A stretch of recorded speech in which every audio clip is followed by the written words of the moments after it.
Pedro e João subiram ao templo para a oração da hora nona.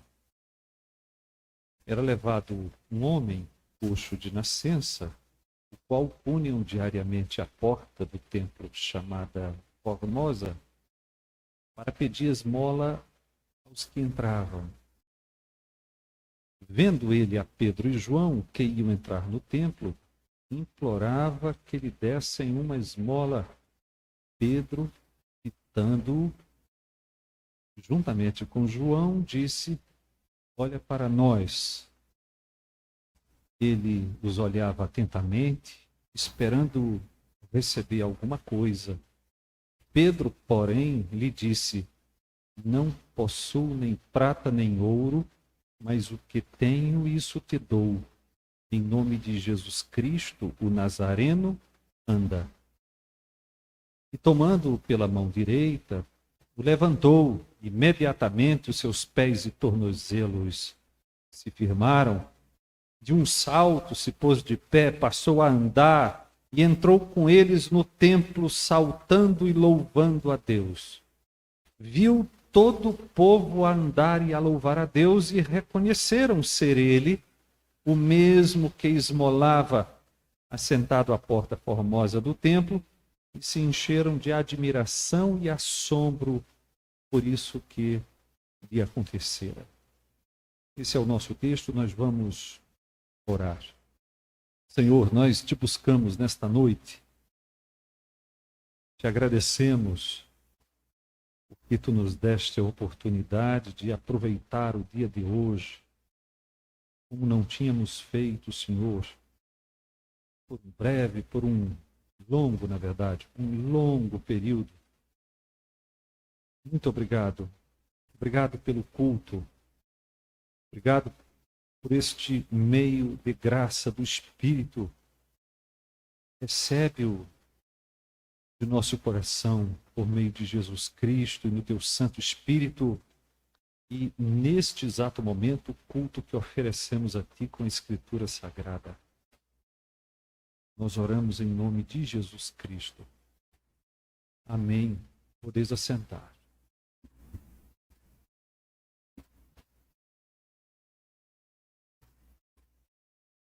Meus irmãos, em nossas exposições aos 7 primeiros capítulos do livro de Atos, esta é a proposta inicial foi nesse sentido, foi que percorrêssemos primeiros 7 capítulos do livro de Atos dos Apóstolos para, por meio deles, compreendêssemos um tanto da vida da igreja de Jerusalém, a igreja cristã primitiva de Jerusalém. E nós já percorremos, portanto, neste compasso de nossa caminhada, nós já percorremos a primeira seção do livro, consistente dos capítulos 1 e 2. Essa primeira seção do livro de Atos relata os fatos ocorridos entre a ressurreição de Cristo e os acontecimentos do dia de Pentecostes, e é concluída com um sumário sobre o modo de vida dos cristãos primitivos. Meus irmãos me acompanharam até aquele ponto. Nós passamos 10 domingos debruçados sobre os 2 primeiros capítulos de Atos dos Apóstolos. Vocês se recordam.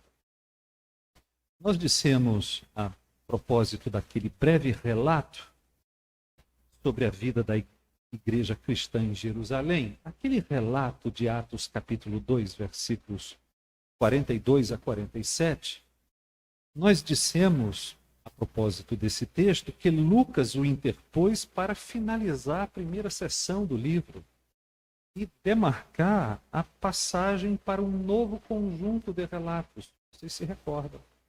Em mais de uma ocasião, eu disse naquele momento, o escritor resume a vida dos cristãos primitivos em Jerusalém em poucos versículos e usa estas passagens para terminar, concluir um conjunto de relatos e adentrar no conjunto seguinte de relatos. Penso que vocês se recordam disso também. Então, nós devemos ter por certo que o capítulo 3 dá início a uma nova sessão. Uma sessão que vai até o capítulo 5. Igualmente relevante aqui é, antes de tudo, nós percebermos que nesta segunda sessão que estamos iniciando hoje, assim como na primeira, há relato de fenômenos extraordinários. Na primeira sessão, nós encontramos ali, meus irmãos, as aparições de Cristo ressurreto por espaço de 40 dias. Vocês se recordam disso? Se recordam também das manifestações extraordinárias no dia de Pentecostes? Estão lembrados? Do som vindo do céu, da aparição das línguas como de fogo, pousando sobre a cabeça de cada crente do cenáculo. Estão lembrados também de como os discípulos foram cheios do Espírito Santo e passaram a ser, de repente, poliglotas, a falar todos em outras línguas. Então, você percebe que lá naquela primeira sessão, sim, o escritor se concentra em manifestações extraordinárias, sobretudo em torno do dia de Pentecostes, mas a mesma coisa ocorre aqui na sessão que iniciamos. Na verdade, esta sessão já começa com um milagre. Ela já começa com um milagre. Ela já é introduzida desta maneira. E assim como na primeira sessão, esse milagre também chama a atenção de uma nova multidão para ouvir a Pedro de novo. Está, por exemplo, nos versículos 11 e 12. Apegando-se ele, o moço curado, a Pedro e João, todo o povo correu atônito para junto deles no pórtico chamado de Salomão. À vista disto, Pedro se dirigiu ao povo dizendo... Então, nós temos aqui pontos comuns nas duas sessões que nós já estamos a observar, não é? Primeiro, o texto recheado de eventos, de feitos extraordinários do poder de Deus, mas além disso também nós temos esses eventos extraordinários chamando a atenção de uma multidão, chamando a atenção de um povo para ouvir o evangelho. Entretanto, meus irmãos, enquanto o resultado do primeiro sermão consistiu de conversão numerosa e da conquista da simpatia do povo em geral, como nós lemos no texto anterior, o segundo sermão de Pedro trouxe como consequência também a hostilidade dos líderes judaicos e a prisão de apóstolos. E aqui nós precisamos ter um certo cuidado e temos alguma coisa a comentar, porque, com efeito, meus irmãos, há de se esperar o avanço da Igreja de Jesus Cristo por meio das operações poderosas do Espírito seja seguido pela resistência de Satanás. Quero saber se vocês estão me entendendo. Essa realidade histórica dos primórdios da igreja jerusalemita, retratada aqui por Lucas, eu estou me referindo a avanço e conquistas avassaladoras da palavra de Deus e, ao mesmo tempo, resistência satânica. Parece ser referida nas revelações de João em seu Apocalipse. E eu estou pensando, sobretudo, no capítulo 6 de Apocalipse. Porque quando o cordeiro começa a abrir, você se recorda que no capítulo 5 do livro de Apocalipse, nós temos ali um livro escrito por dentro e por fora.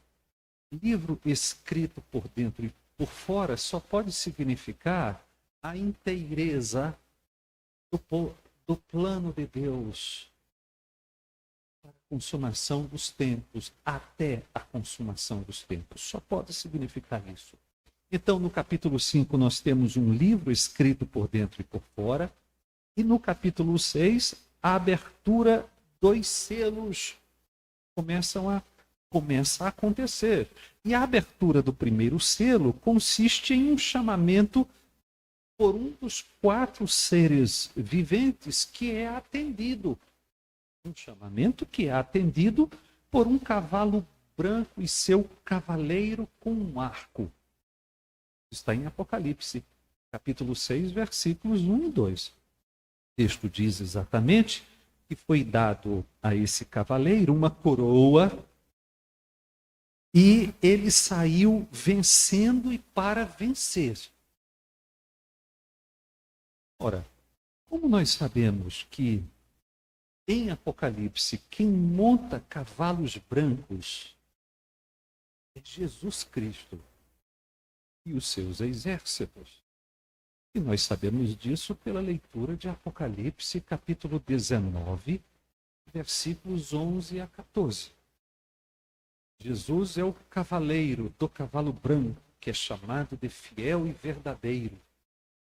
Diz aquele texto também que os seus exércitos montam cavalos brancos. Então, note comigo, se em Apocalipse quem monta cavalos brancos é Jesus e os seus exércitos, a nossa conclusão é que o primeiro selo só pode se referir àquela saída inicial poderosa do Evangelho a partir da igreja de Jerusalém. Vocês estão me entendendo, sim ou não? Como é que o Evangelho começa? O Evangelho começa assim: o Espírito Santo é derramado com poder. E você sabe que a própria palavra derramar já traduz a ideia de profusão, de abundância. O Espírito é dado com abundância para a igreja. E a igreja é cheia do Espírito e começa a pregar o Evangelho nas línguas nativas das nações representadas em Jerusalém. E o apóstolo Pedro, por meio de um único sermão, atrai 3.000 à igreja. O começo foi assim. O começo foi poderoso. E quando Pedro prega o seu segundo sermão, Atos capítulo 4, versículo 4, diz que o número dos discípulos foi a quase 5.000. Olha como é que foi o começo da igreja. O começo da igreja, então, é dito no primeiro selo do Apocalipse de João, como sendo o avanço do cavaleiro que monta o cavalo branco, que tem uma coroa. Ele tem um arco nas mãos e sai vencendo e para vencer.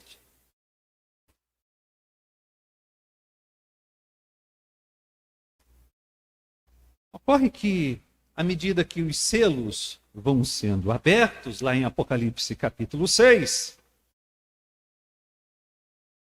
a João também é revelado que o avanço inicial do Cristo vencedor é também seguido por forças satânicas de resistência.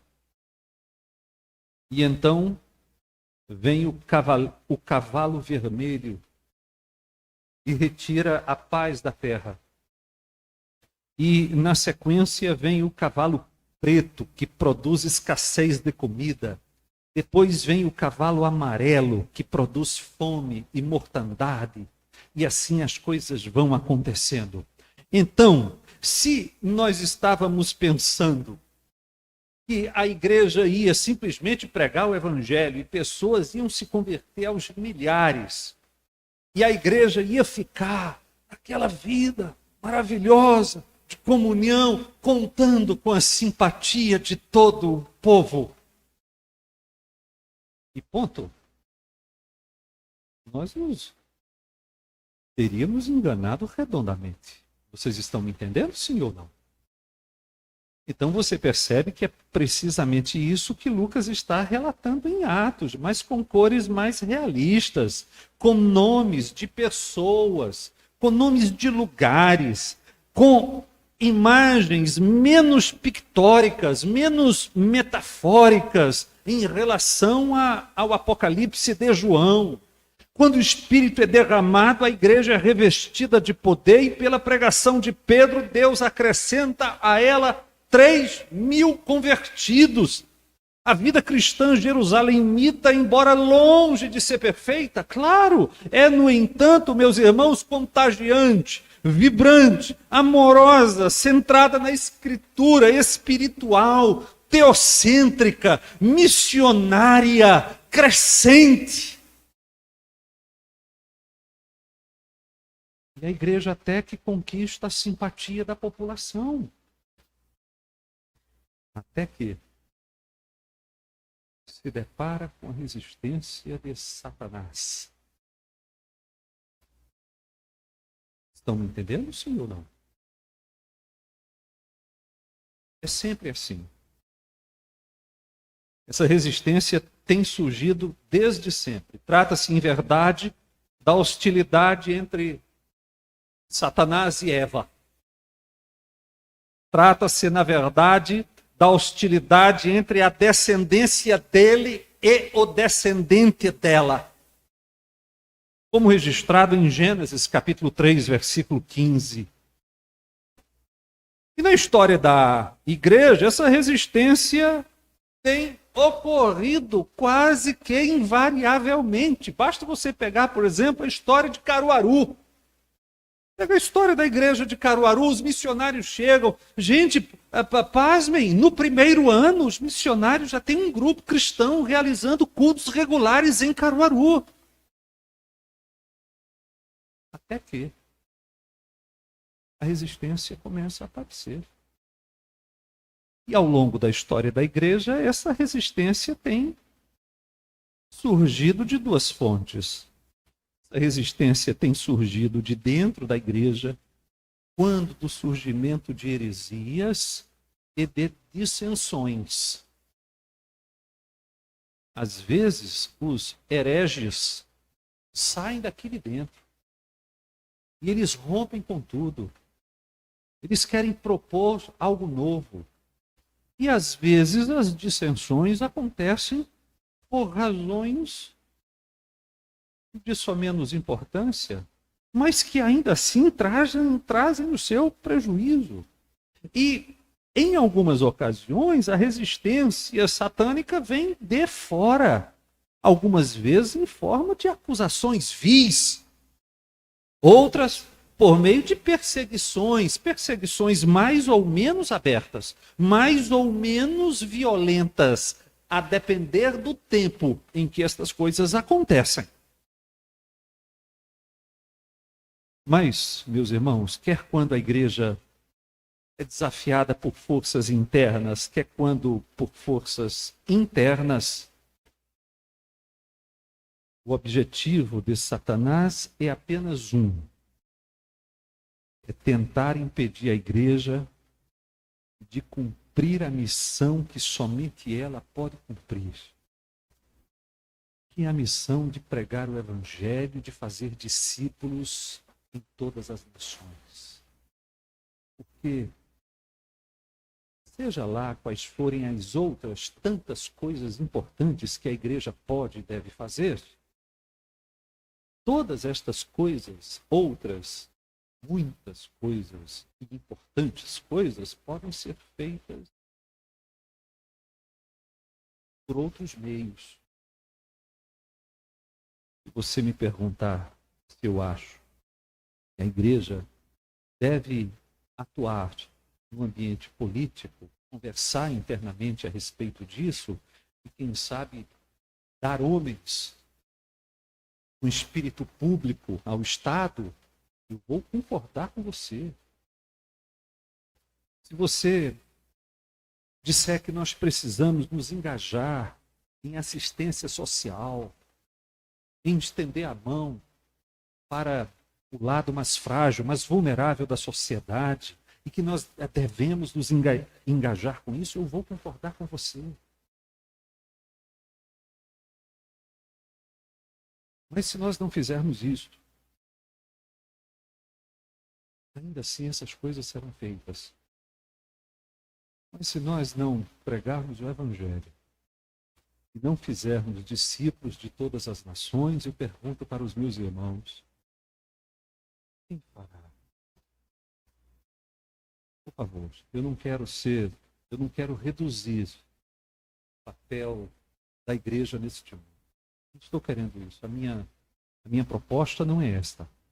Eu estou somente querendo pontuar o fato de que a igreja possui uma missão que é exclusivamente dela. E que ninguém mais pode fazer no lugar dela. Então é necessário conhecer a missão da igreja.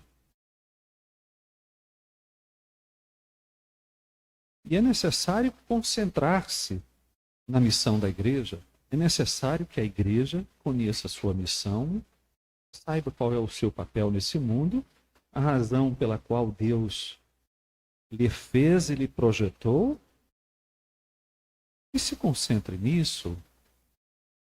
E eu penso que o nosso texto começa a nos ajudar. Começa a nos ajudar a pensar nisso. E o nosso texto fala basicamente de um milagre realizado por meio dos apóstolos Pedro e João. O milagre consistiu numa cura instantânea de um paralítico. Vê se você vai me acompanhando. Foi um evento público, um evento amplamente conhecido e reconhecido pelo povo, um milagre que eu diria insuspeito. E Lucas faz assim, nos versículos 1 e 2, ele nos diz sobre a condição em que o homem foi encontrado. Um homem lá, que foi beneficiado pelo poder de Deus. Versículos 1 e 2. A partir do versículo 3 até a primeira parte do versículo 8, Lucas nos diz como o milagre ocorreu. E a partir da segunda parte do versículo 8 até o versículo 10, Lucas então afirma o reconhecimento público deste milagre por todos. É basicamente esse o nosso texto e eu quero convidar os meus irmãos a debruçarmos nele a partir desse momento. Eu quero saber se vocês estão bem comigo. Muito bem. Em primeiro lugar, note comigo a condição em que o homem foi encontrado. O relato nos introduz na cena, já dizendo que Pedro e João foram ao templo para a oração da hora nona. A oração da hora nona ocorria por volta das 3 horas da tarde. E nas 3 horas da tarde ocorria um dos sacrifícios diários no templo de Jerusalém. Então se supõe que nós temos aqui um momento de rush. Tem um engarrafamento no templo de Jerusalém. Pessoas estão acorrendo, porque, na verdade, tudo vai acontecer na 3ª hora da tarde, em um dos sacrifícios diários no templo de Jerusalém. No versículo 2, Lucas nos diz que um homem foi levado por seus amigos. Na verdade, ele era levado por seus amigos diariamente até a porta do templo chamada Formosa.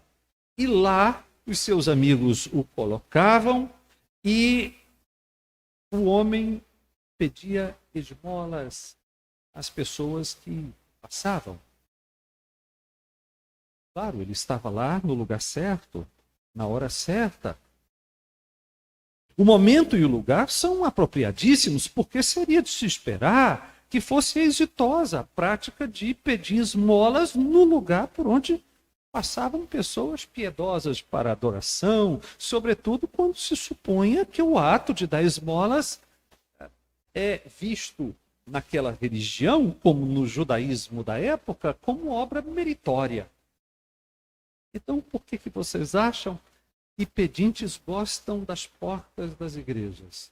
Eles estão supondo que aquelas pessoas piedosas que estão indo para a adoração querem produzir algum tipo de obra meritória e aí não tem lugar melhor para pedir esmolas. Veja que a ênfase do escritor é no sentido de já nos informar que o cenário é público. O paralítico era posto em um lugar de passagem, ali estava exatamente no momento de grande movimentação, afinal, o propósito de ele estar ali era exatamente pedir esmolas aos que passavam, e além disso, Lucas esclarece também o grau de dificuldade do paralítico, dizendo no versículo 2 que ele era coxo de nascença. E naquele momento, naquela conjuntura social, até para esmolar ele precisava da ajuda de amigos e não podia, naquela circunstância, fazer nada por si mesmo. Ele nem podia se deslocar para o lugar de pedido. Pois bem, agora vamos ao milagre, porque quando Pedro e João passam pela porta formosa, onde é que está o mendigo? Está lá. Vocês estão me entendendo? E o mendigo clama a Pedro e João, implorando que lhe dessem, e Pedro e João lhe dessem esmola. Isso está no versículo 3. E aqui, preste atenção nisso, por favor, porque nós já começamos a encontrar algo de inusitado. Pedro fita o paralítico e diz a ele o seguinte, lá no versículo 4. Olha para nós. Por que eu já estou encontrando alguma coisa de diferente aqui? Bom, aquele moço, ele acordou em um dia comum, aparentemente, sem ter a menor ideia do que lhe aconteceria. Foi para o seu lugar ordinário, onde ele poderia arrecadar algum dinheiro para sobreviver.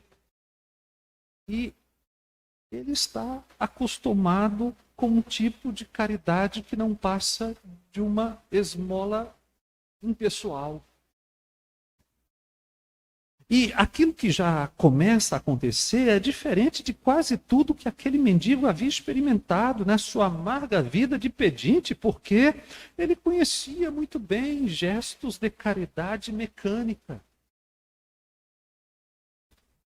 Pessoas estão dando esmolas a todo momento, mas elas o fazem por variados motivos. Às vezes até porque tem medo do pedinte. Às vezes, para passar direto, não há um olho no olho. Não há nada de pessoal em jogar uma moeda na latinha do pedinte. Mas agora o encontro ganha contornos mais humanos. Eu não sei se você está percebendo, porque, afinal, pessoas estão se entreolhando. Pense em você. Quando foi a última vez que você deu uma esmola? A última vez que você deu uma esmola, você teve interesse em saber o que da vida do pedinte? Você perguntou o nome dele? Você parou por um instante para pensar em quais circunstâncias o teriam levado àquela condição de vida? Eu até posso imaginar que não. Eu também já fiz este gesto mecânico e impessoal inúmeras vezes. E também por conta do medo. Como quem diz, é melhor dar um dinheirinho aqui do que correr o risco de um problema mais sério, porque às vezes os pedintes são um tanto atrevidos.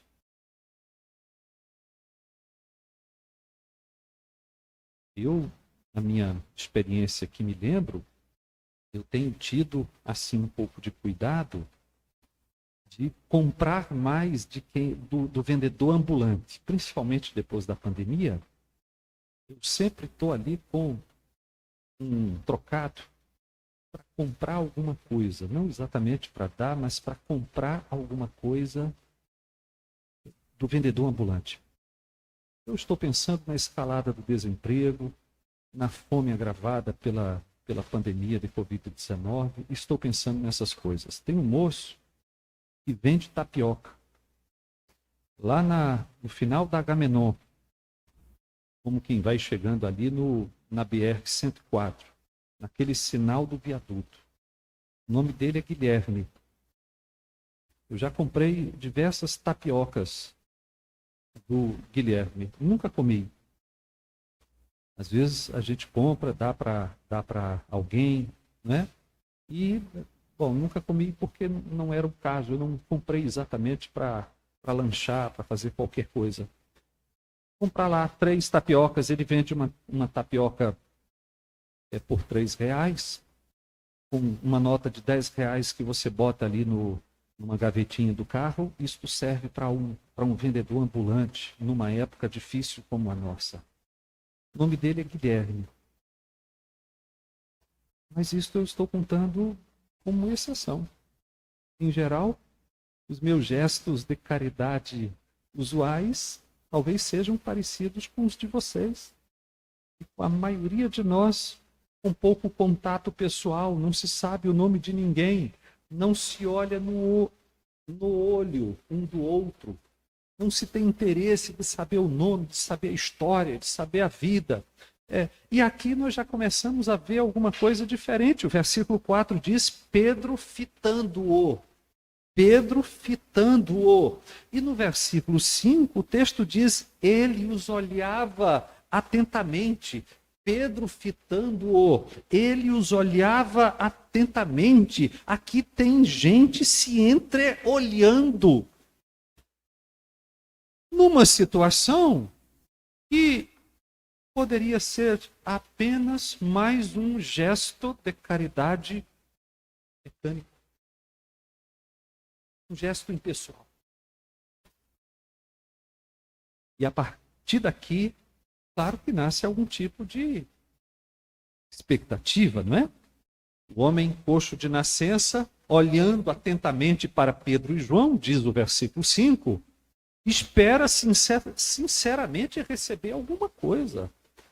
Ele espera sinceramente receber alguma coisa. Pedro disse: olha para nós. Então, quando você chama a atenção de alguém desta maneira que está pedindo, você de alguma forma desperta a esperança. Opa, vai sair alguma coisa. E o versículo 5 diz então que ele os olhava atentamente, esperando receber alguma coisa. E qual não foi a sua, digamos, decepção ante a primeira fala de Pedro, não é? Uma esperança quebrada em pedaços ali pelo apóstolo, porque a primeira fala do apóstolo, depois que o homem já está esperando alguma coisa, não possuo nem prata nem ouro. Não possuo nem prata nem ouro. Pedro poderia ter despedaçado o homem inteiramente. Pedro, não se faz assim. Não se alimenta uma esperança para em seguida quebrá-la tão cruelmente, não é? Mas não, Pedro não fez isso não, porque ele quase que imediatamente acrescentou o seguinte no versículo 6: mas o que tenho, isso te dou.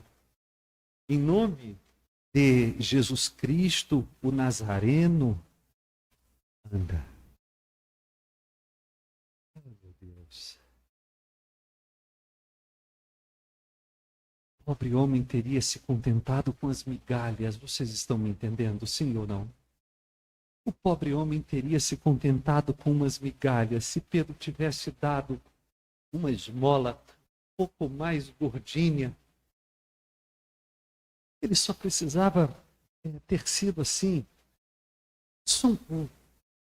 acima da média, para deixar aquele homem feliz. Ele teria se contentado com migalhas, mas Pedro tinha algo muito melhor. E Pedro tinha algo que ia bem no cerne do problema e que ninguém mais poderia prover, nem jamais o próprio homem para si mesmo. Sua cura.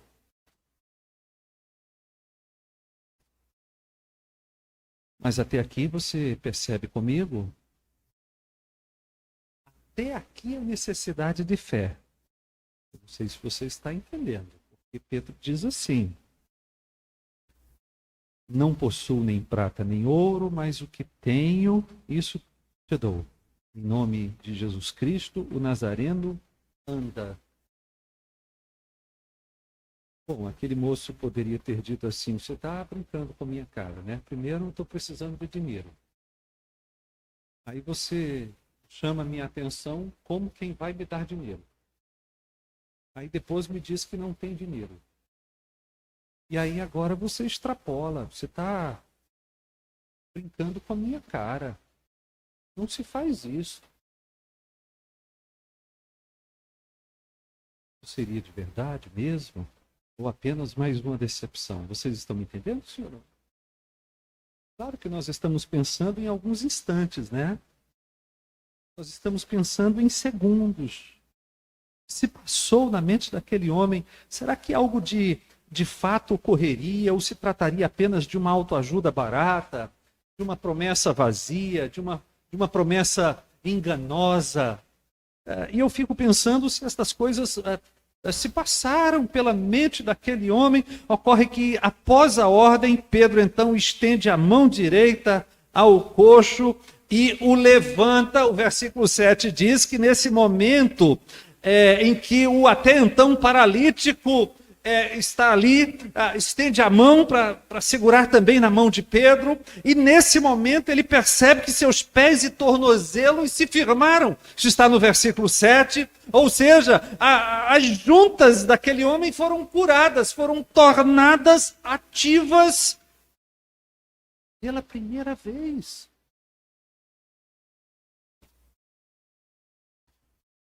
E aí não apenas ele se levantou assim, tentando se equilibrar, não.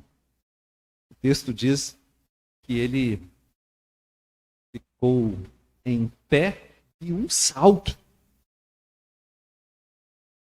E passou a andar. Está na primeira parte do versículo 8. Vocês estão me acompanhando?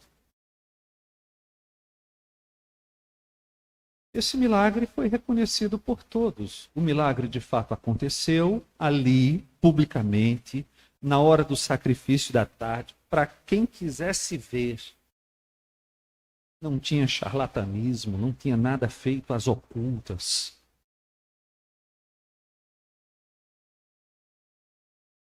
Aquele era o tipo de coisa feita que homem algum poderia desmentir.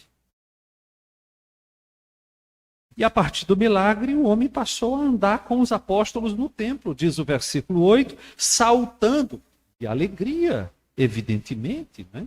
Saltando e louvando a Deus. Ou seja, a primeira ação do homem curado foi acompanhar os apóstolos no templo, louvando a Deus em gratidão por aquilo que a graça lhe havia concedido.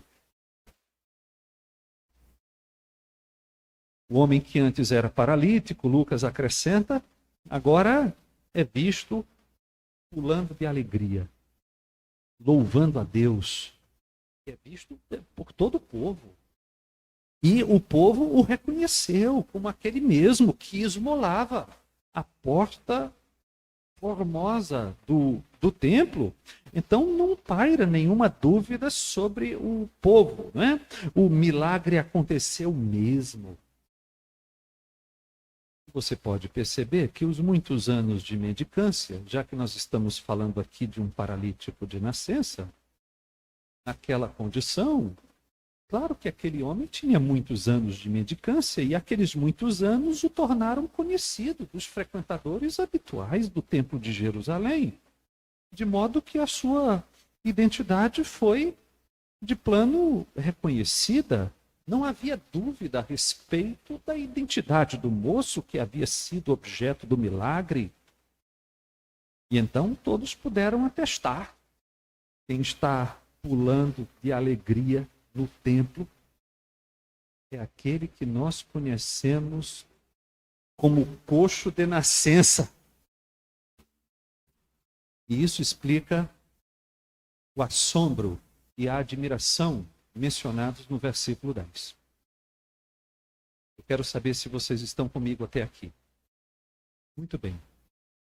Aqui está o texto, mas o que esse texto nos comunica? O que Deus quer nos informar, nos ensinar, nos exortar a partir dele? O que nós devemos aprender com o texto? Quais são as lições que Deus nos pretende comunicar a partir dessa passagem? Preste atenção nisso agora. Considerando a priori negativamente, é preciso, em primeiro lugar, dizer que Deus não nos está proibindo de exercer misericórdia para com os necessitados. Então a gente precisa ter muito cuidado com isso. Deus não está querendo nos ensinar ou nos proibir de agir com caridade, de agir com misericórdia. Claro que é dever da igreja cuidar dos menos favorecidos, sobretudo os menos favorecidos domésticos da fé. Primeiro os da família. E é claro, isso não raro envolve contribuições liberais para nós atendermos às necessidades urgentes de pessoas e irmãos do nosso convívio. E às vezes as necessidades surgem e a gente não tem muito tempo, não.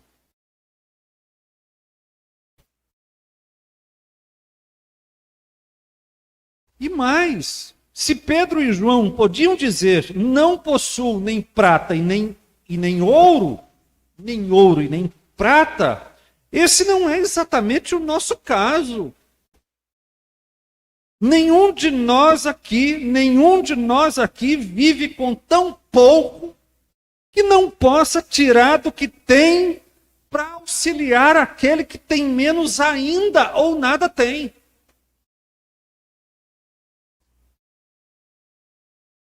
Mas, por outro lado, sim, a passagem pode nos ensinar que o exercício da misericórdia deve ser inserido no contexto de relacionamentos duradouros.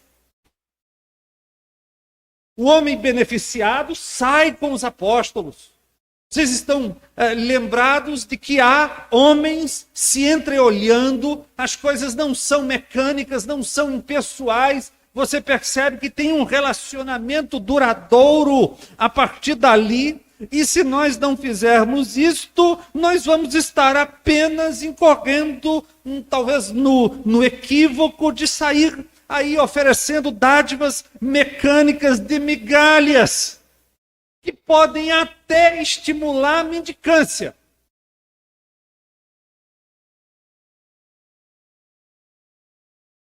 Não raro, sobretudo nos cultos da semana.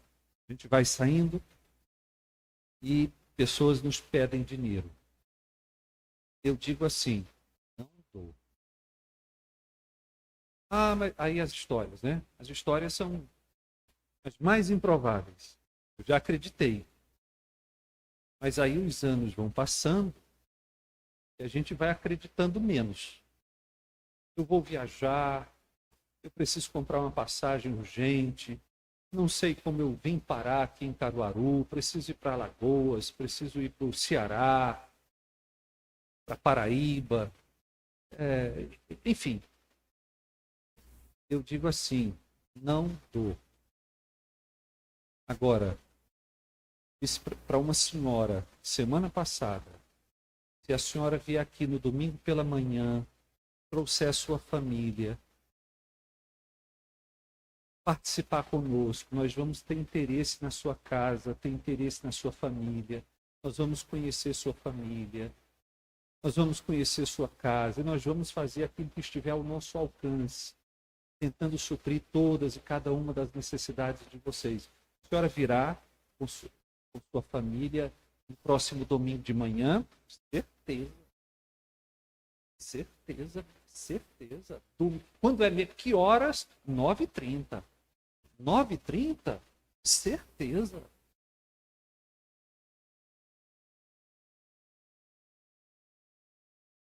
E vocês sabem o resultado. Tá? Não. Nós não estamos interessados em caridade mecânica.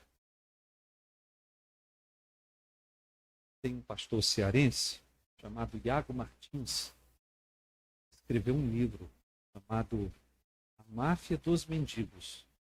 Eu quero remeter os meus irmãos a esse livro. Ele se disfarçou de mendigos ali na Praça do Ferreira, praça conhecida minha, no centro de Fortaleza, conviveu um pouco com os mendigos, sim, botou uma roupa velha e foi para a Praça do Ferreira conviver com os mendigos para entender. E ele descobriu que, além de questões muito pessoais, complexas, envolvendo a história das pessoas, ele encontra ali gente formada, gente com curso superior, que de repente termina na rua, termina como morador de rua, mas encontra também uma máfia de mendigos, gente que se profissionalizou em pedir, e pasmem, ganha muito bem. Gente que ganha muito bem. Em segundo lugar, o texto também não é indicativo de que nós podemos sair dizendo aos paralíticos do mundo: em nome de Jesus Cristo Nazareno, anda.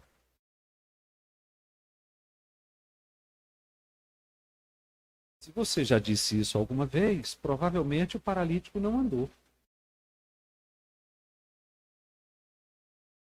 Porque essa autoridade extraordinária foi concedida especialmente aos apóstolos de Jesus Cristo.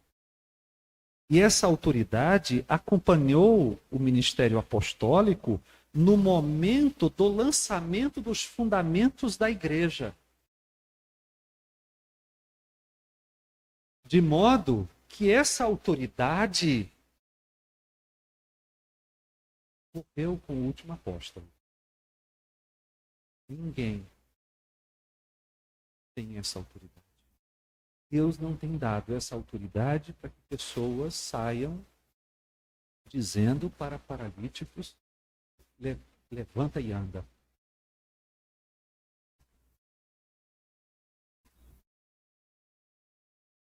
E mesmo entre os apóstolos, meus irmãos, nós não devemos inferir que todos os paralíticos da Judéia foram curados.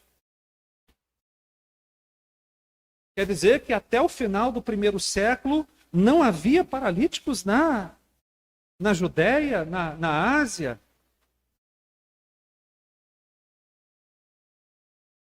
Claro que não foi assim. Essas curas extraordinárias não ocorriam segundo a livre vontade dos apóstolos.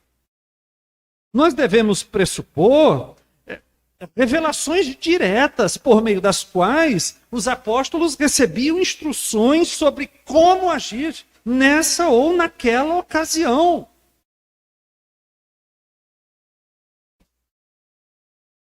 E Deus não tem dito, pelo menos nunca disse a mim: Ari, vá lá e diga, anda. Se ele disser, eu vou desconfiar.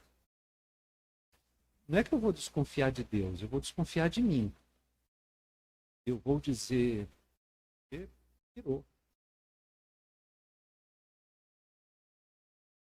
Porque esse era um poder concedido para o estabelecimento dos fundamentos da igreja.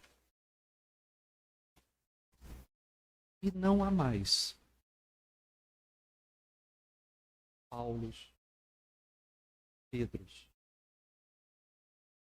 Anaéis, Levis.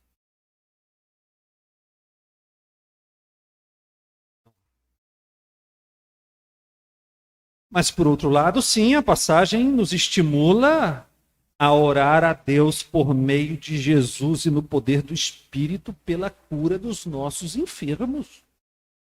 E nós, desta igreja, temos experimentado um sem número de exemplos de pessoas curadas. E, segundo nós cremos pela nossa própria experiência, em resposta aos nossos clamores. E aí nós podemos dizer, não é? Não tem mais gente com aquela autoridade. Mas podemos dizer sim, o nosso bom Deus ainda cura. Às vezes ele faz por meio de remédios, médicos, injeções, internações, exames. E às vezes não. Há coisas extraordinárias acontecendo por aí. A pessoa faz um exame, não faz muito tempo que alguém me falou disso. A pessoa faz um exame, o exame apresenta um problema seríssimo, daqui a pouco a pessoa faz outro exame, não tem mais nada. O médico não tem resposta convincente, ele não sabe explicar o que aconteceu exatamente naquele caso. Então, sim, os apóstolos passaram, mas Jesus Cristo é o mesmo. É o mesmo ontem, hoje, e o será eternamente. E é por isso que nós podemos falar com Deus em nome de Jesus e suplicar pelos nossos enfermos. Em terceiro lugar, e agora considerando positivamente, eu diria para os meus irmãos que a passagem reforça vividamente o fato de que o milagre realizado, ou aquele milagre especificamente de Atos 3, é um feito do Cristo exaltado por meio do Espírito Santo, usando instrumentalmente Pedro e João. Eu não sei se vocês se recordam, mas eu tenho insistido nisso. Lucas, primeiro, diz que fez um primeiro volume, falando das coisas que Jesus começou a fazer e a ensinar. Depois ele diz, agora nós vamos começar o segundo volume. Nós podemos concluir com toda certeza que ele agora está narrando as coisas que Jesus, agora exaltado às alturas, continua a fazer e a ensinar. Então, sim, meus irmãos, sabe quem foi que levantou o paralítico da Porta Formosa? Foi Jesus Cristo. Não foi Pedro. Não foi João. A frase em nome de Jesus Cristo, o Nazareno anda, não é uma frase mágica. Essa frase quer significar que o que está acontecendo na Porta Formosa é resultado da autoridade de Jesus e do fato de que ele é o Messias prometido, que estava ali naquele momento, inaugurando a era do Espírito. O milagre é um sinal do poder e da autoridade divinos de Jesus. É uma proclamação da sua divindade e indica, meus irmãos, que o Jesus exaltado permanece atuante no mundo dos homens. Assim como acontecia no ministério terreno de Jesus, ainda estava sendo cumprida a escritura que predisse por meio de Isaías, então os coxos saltarão como cervos. Isso está em Isaías capítulo 35, versículo 6. Em quarto lugar, a passagem também aponta a Jesus como aquele só que pode resolver definitivamente o cerne do problema humano. Aquele problema que está no cerne e que jamais poderia ser solucionado pelo próprio homem. E eu estou me referindo aos resultados da queda, a corrupção da natureza e a condenação. Esse texto sinaliza que somente Jesus tem a resposta para o problema que é realmente grave. Porque o problema realmente grave não é que nós adoecemos e morremos.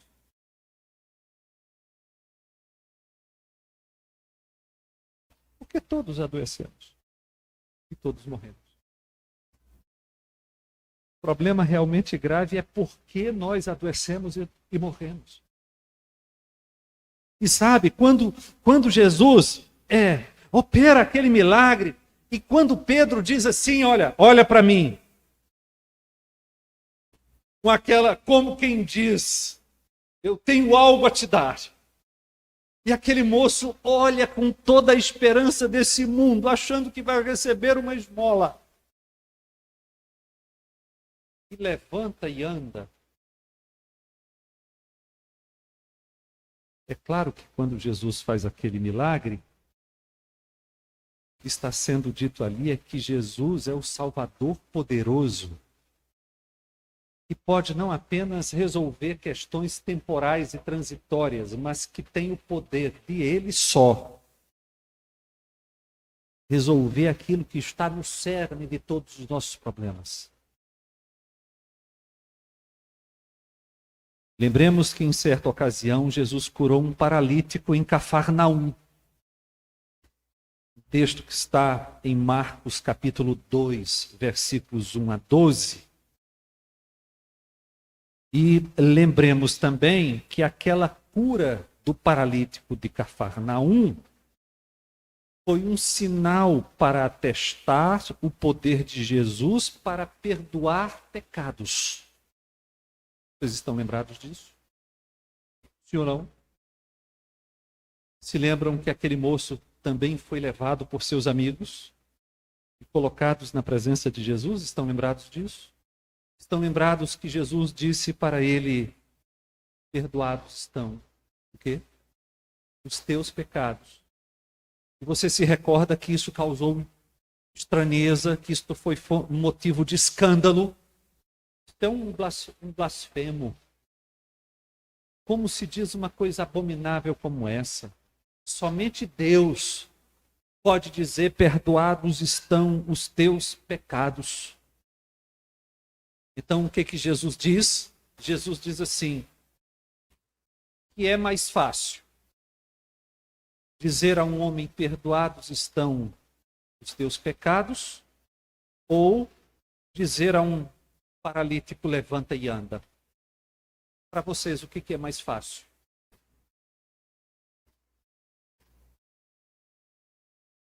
O que é mais fácil?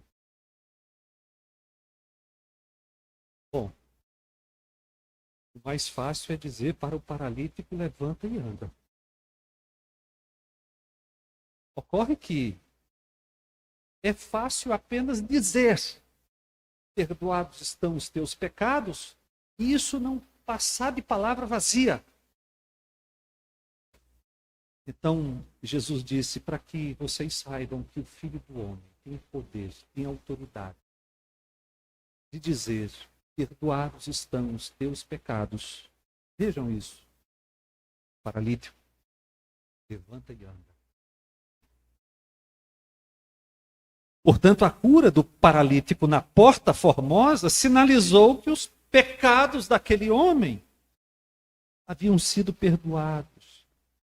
Que Jesus Cristo havia salvado aquela alma por sua graça somente, através da fé do homem no nome de Jesus Cristo, o Messias exaltado. Em quinto lugar, a passagem a preço é também alerta para a igreja de todos os tempos sobre os perigos que constantemente corremos de nos desviarmos da nossa missão primordial como igreja. E aí eu volto para aquilo que comecei a dizer no início. É fácil atrair pessoas ardentemente desejosas de esmolas, oferecendo esmolas. O que as pessoas querem? Acho que as pessoas querem esmolas. Vamos oferecer esmolas? Olha, é verdade que as pessoas querem esmolas. Mas nós não vamos oferecer esmolas. Porque nós não temos esmolas. A busca exacerbada por vida longa, saudável, financeiramente próspera, é a boca escancarada que morde a isca dos charlatões. Quero saber se vocês estão me entendendo. Por que charlatões enricam? porque há uma boca escancarada, desejosa de conseguir a qualquer custo bênçãos materiais. E essas pessoas que buscam a igreja movidas pelas razões equivocadas, elas precisam ser surpreendidas. E quando elas apelarem para que nós lhe demos bênçãos materiais, nós devemos, sem detença, lhes dizer: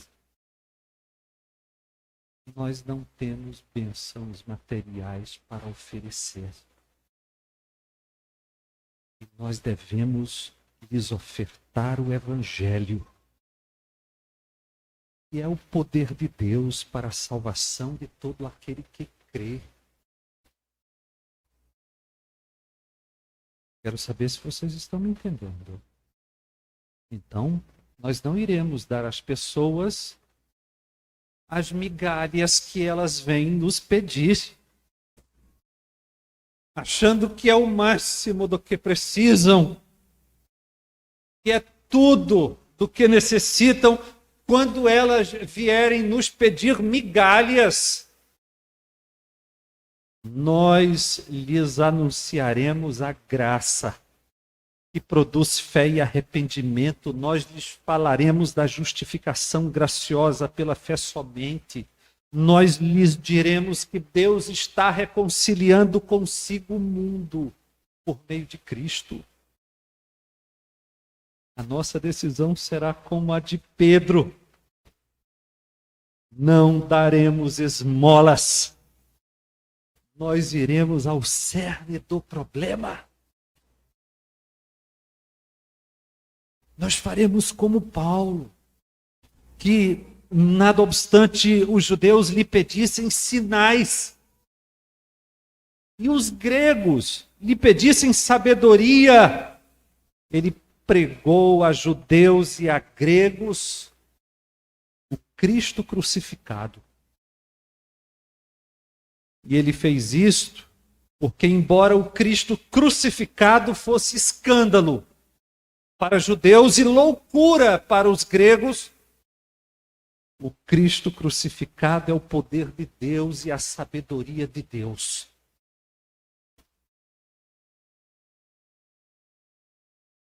E por fim eu termino. Em sexto lugar, eu digo para vocês,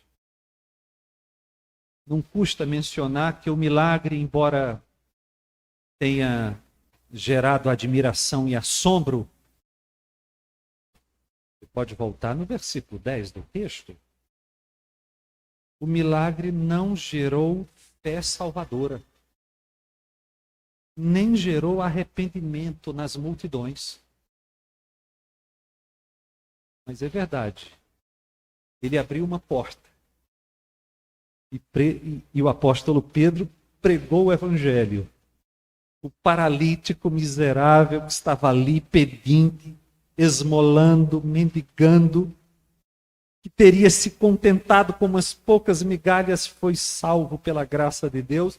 Mas as pessoas que testemunharam do milagre, elas eram saudáveis e elas permaneceram na condição antiga do paralítico, mortas em seus delitos e pecados, apesar de terem testemunhado o milagre.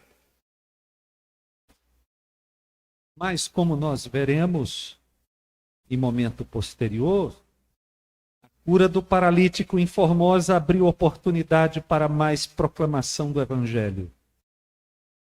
E Lucas registra que muitos dos que ouviram o segundo sermão de Pedro, registrado por ele, Lucas, se converteram. E o número dos discípulos passou a quase 5.000. Eu já me referi a esse texto que está em Atos 4, versículo 4. E Deus usa para a conversão, você me pergunta. Não é o milagre. Pregação do Evangelho. O apóstolo disse assim: a fé vem pelo ouvir, e o ouvir pela pregação de Cristo.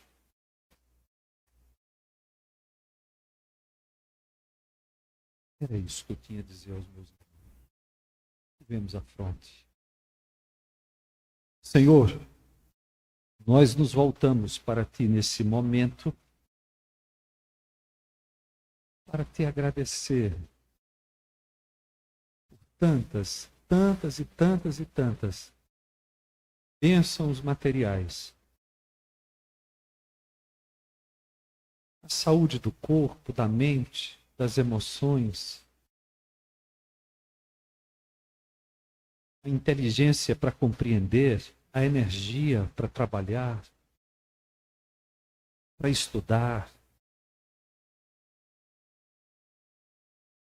Sim, todas estas coisas são expressões da Tua bondade inexplicável por nós. Mas, sim, Senhor,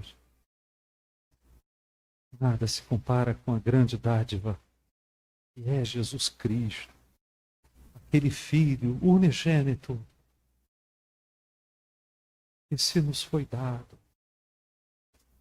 para voltarmos a ter comunhão contigo, para recebermos perdão para os nossos pecados. Oh, graça bendita de Jesus. Oh, graça bendita de Jesus. Em nome de quem oramos nesse momento. Fiquemos de pé, meus irmãos. Eu vou pedir ao nosso irmão diácono Soniel que